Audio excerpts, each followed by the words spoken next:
বুঝছো কিন্তু আমি জাহাজও গেছিলাম বুঝছো আমার এক মুন্ডে নিয়েছিল তার সাথে কামও যাইতাম মাছ মারালে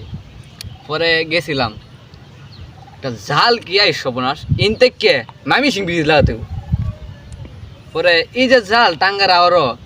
ইনতেকে হালা শুরু হচ্ছি ইন্ডিয়ার কানি লাগ গেছি গে চার কানি দিয়ে গুড়ান দিয়ে এক কান হচ্ছে জালটা কইরে 100 জন লোক টান ধরাইছি টানতে টানতে ভাই অর্ধেকটা জাল তুলে আছে পরে তো আর জাল আয় না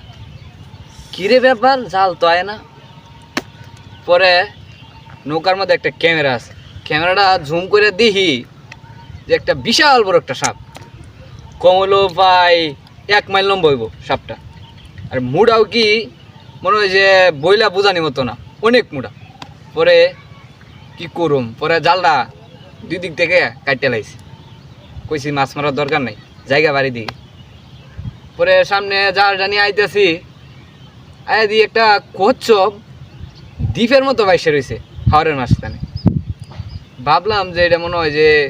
মাটির কোনো তুফা মুফা হইব পরে নৌকাটা ঘুরাইলাম না একটু সামনে যায় দেখি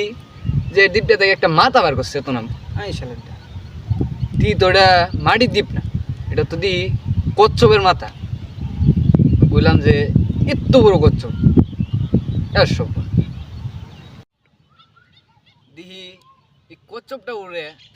অনুমান করে দেখলাম যে মনে যে কয়েকটা এলাকার লোক এই কচ্ছপটার উপরে থাকতে পারবো এই সব